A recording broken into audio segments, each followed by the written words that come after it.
My ex-wife and her boyfriend laughed at me as our divorce was finalized. Then, the judge revealed a final surprise that left them in tears. I, 32M, want to share one of the wildest experiences of my life, my divorce. Let me just say, it was more drama than I ever bargained for. I met my ex-wife about 7 years ago. We dated for around 2 years before finally tying the knot. At the time, I was convinced we had something amazing, and I was all in. I've been working in real estate sales for a while, nothing fancy, but decent enough to cover my bills and let me have a few treats now and then.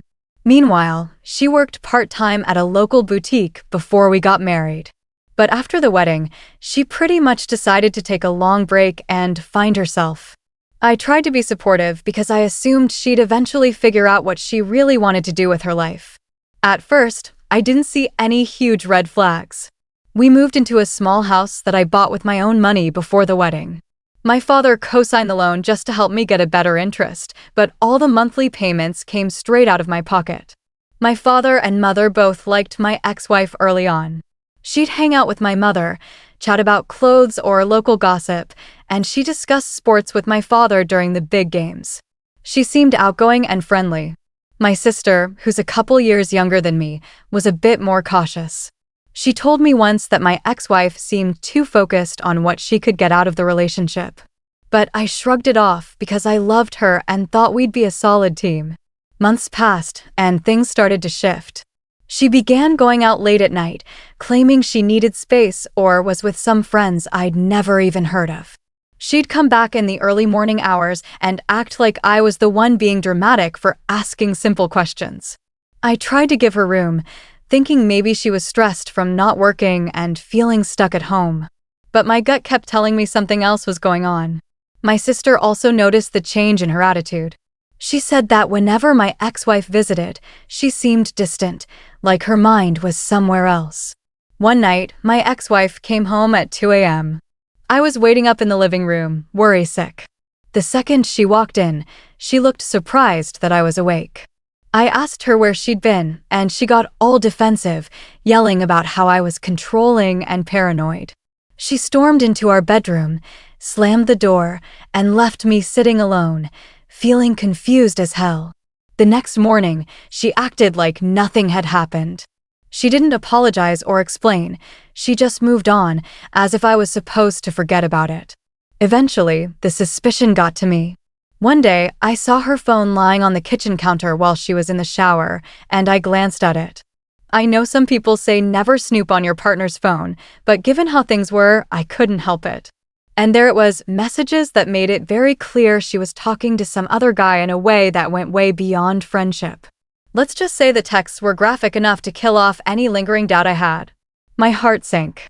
When I confronted her, she blew up, flipping the script to make it seem like I was the problem for invading her privacy.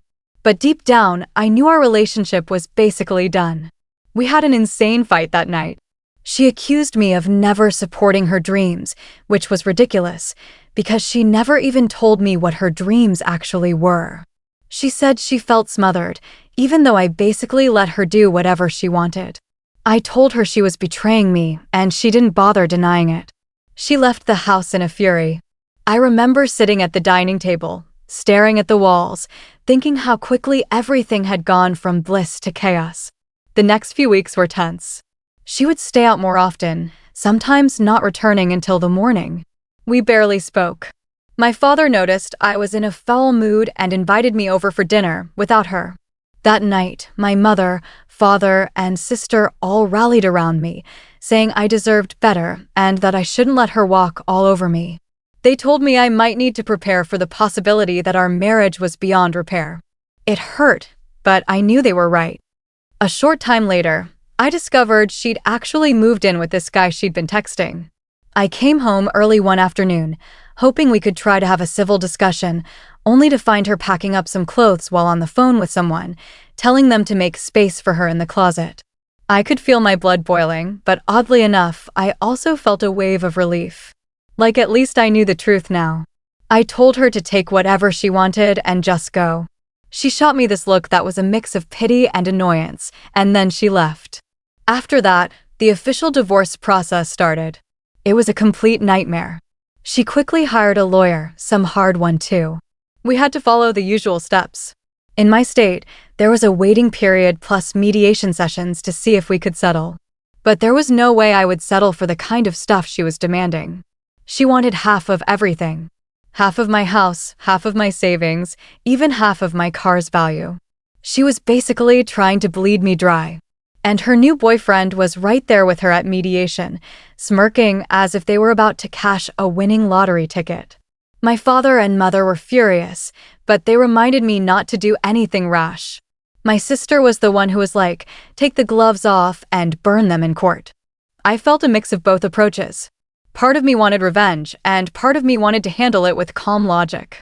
My lawyer advised me to keep my emotions in check and just stick to the facts. So that's what I did.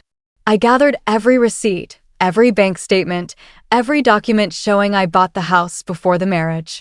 I made sure I had proof that she never contributed a dime to the mortgage or bills. She basically coasted on my income.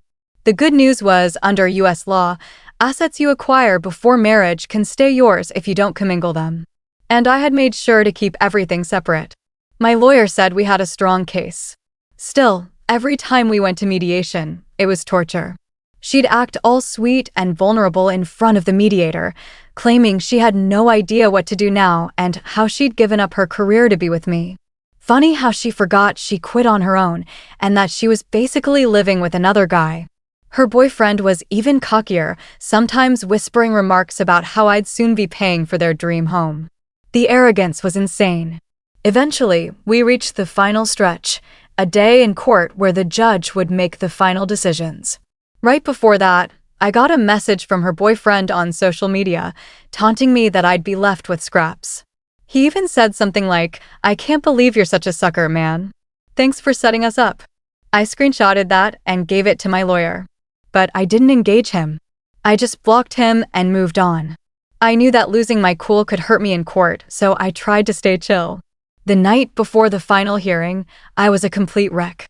Couldn't sleep, pacing around my living room, thinking about all the possible outcomes. I had nightmares of losing my house, my savings, basically everything I worked for.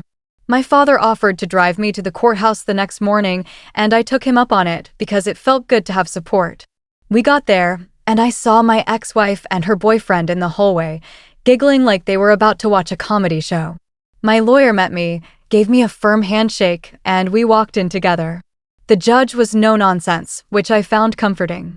My lawyer laid out our evidence, the timeline of my house purchase, the bank statements proving I funded everything before and during the marriage, and the messages where she admitted she didn't chip in. Her lawyer tried to spin this sob story of how she sacrificed her ambitions to focus on her home life, but it didn't really line up with reality. Then, my lawyer dropped the text that showed she was already with her boyfriend before moving out. The judge asked my ex-wife some direct questions about when she started seeing this guy and whether she told me about wanting a divorce first. She stumbled over her answers. It was pretty clear she'd been lying about the whole timeline. I saw an unnoticeable change in the judge's face at that point. He flipped through some papers, took a moment, and then asked if I had anything else.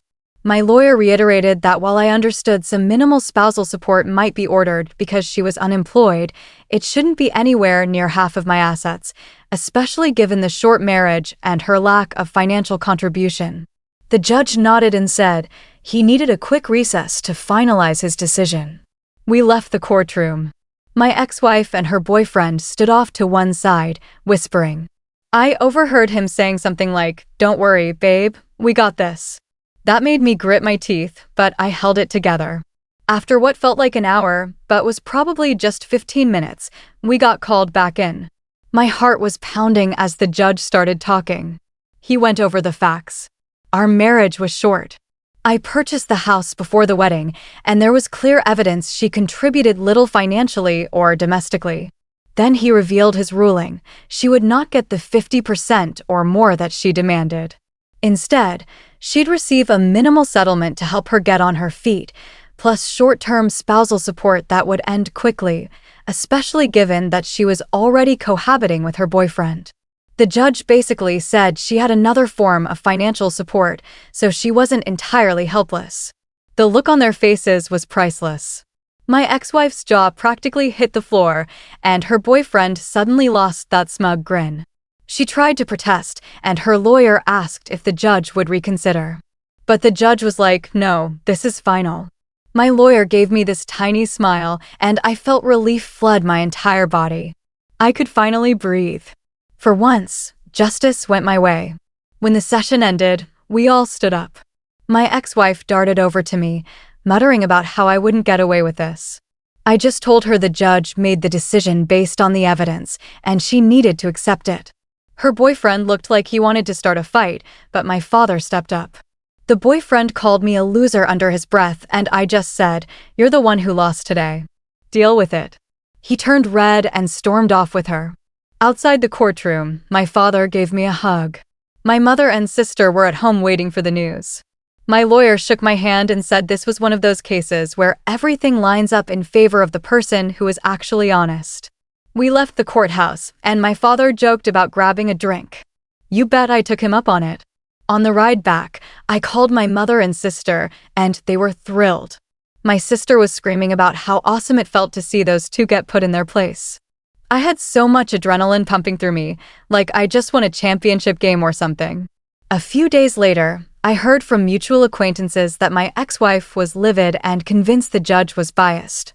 Her boyfriend was apparently whining about how unfair the system was, the same system he thought was going to hand them my money on a silver platter. They had even been telling people they planned on investing a huge amount once the divorce was finalized. Talk about counting your chickens before they hatch. Now, they were stuck with pretty much nothing. I won't lie, it felt good to see them both face the consequences of their entitlement. They thought they toyed with me and that the court would just hand over everything I'd worked for. But no, the law actually sided with the facts. People sometimes assume the ex-wife automatically gets a big payday in a divorce, but it doesn't always work that way, especially when she's the one who walked out and contributed next to nothing. In the aftermath, I made it a point to rebuild my life. I hung out with friends more, picked up guitar lessons, something I'd been putting off for ages, and spent more time at the gym. My father and mother started inviting me over more frequently for dinner, which was comforting. My sister kept saying I should go on a vacation to clear my head. Maybe I will someday. For now, I'm just happy to be out of that toxic situation.